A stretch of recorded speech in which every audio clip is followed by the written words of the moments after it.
জয় গুৰু শংকৰ সৰ্বগুণাকৰ জাকিৰি নাহিকেও পাম তোহাৰি চৰণকো ৰেণু শতকৌটি বাৰেক কৰোঁ প্ৰণাম। মহাপুৰুষ মাধৱদেৱ বিৰচিত এই গুৰু ভতি মাটিৰে তেখেতৰ শ্ৰীচৰণত ভক্তিপূৰ্ণ সেৱা যাচি আজি আমাৰ বিদ্যালয়ত মহাপুৰুষ দিৱস উদযাপন কৰিবলৈ আগবাঢ়িছোঁ। কমলোচন চাৰু অৰুণয় ধৰ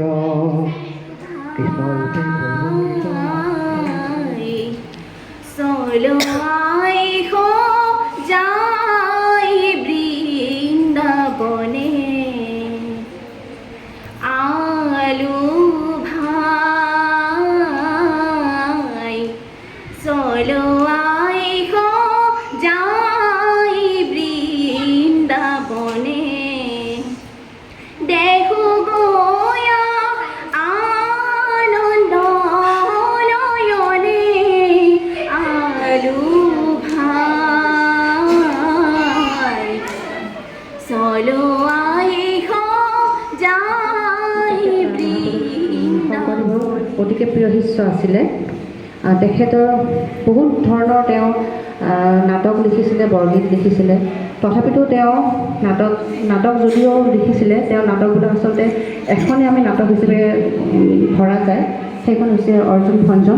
তেখেতৰ আখ্যানমূলক গ্ৰন্থ আছিলে, তেওঁৰ ৰাজহুৱা কাব্য আছিলে, আদিকাব্য ৰামায়ণ আছিলে, তত্ত্বমূলকৰ ভিতৰত আছিলে তেখেতৰ চৌধৰা, পিম্পৰা গুচোৱা, নামঘোষা।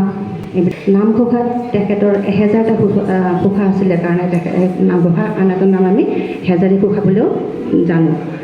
শংকৰদেৱ নাৰায়ণপুৰৰ লেটেকুপুখুৰী নামে ঠাইত জন্ম হৈছিল। তেওঁৰ পিতৃৰ নাম আছিল গোবিন্দগিৰি ভূঞা আৰু মাতৃৰ নাম আছিল কমলশ্ৰী লক্ষীনাথ বেজবৰুৱাই। মণিকাঞ্চন প্ৰথম অৱস্থাত তেখেতে এজন শাক্তধৰ্মী আছিল। এবাৰ মাধৱদেৱৰ মাতৃৰ যথেষ্ট অসুখত ভুগি আছিল আৰু সেই মাকৰ অসুখ যাতে ভাল হয় সেইবাবে দেৱীৰ ওচৰত তেওঁ বলি দিবৰ কাৰণে ছাগলী আনিবলৈ তেওঁৰ ভনী জোঁৱায়ে ৰামদাসক কৈছিলে। ৰামদাসে কিন্তু ছাগলী বিচাৰি আনি দিবলৈ অসন্মত হৈছিল আৰু মাধৱদেৱক শংকৰদেৱৰ ওচৰলৈ লৈ গৈছিল। দুয়োজনৰে মাজত মানে মহাপুৰুষ শংকৰদেৱ আৰু মাধৱদেৱৰ মাজত বহু কথাৰ তৰ্কাতৰ্কি আৰম্ভ হৈছিল। যিহেতু মাধৱদেৱে শংকৰদেৱৰ ওচৰত শিৰ নত কৰিবলৈ বাধ্য হৈছিল আৰু তেতিয়াৰ পৰাই তেওঁ মাধৱদেৱে শংকৰদেৱক নিজৰ গুৰু মানি লৈছিল আৰু শংকৰদেৱেও তেওঁৰ অতি প্ৰিয় শিষ্যসকলৰ ভিতৰত মাধৱদেৱক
আজি অনুষ্ঠিতভাৱে পালন কৰা আমাৰ মহাপুৰুষ মাধৱদেৱৰ দিৱসটি আজি এনেকৈয়ে আমি সামৰণি মাৰিব ওলাইছোঁ। এতিয়া প্ৰসাদ বিতৰণ কৰা হ'ব।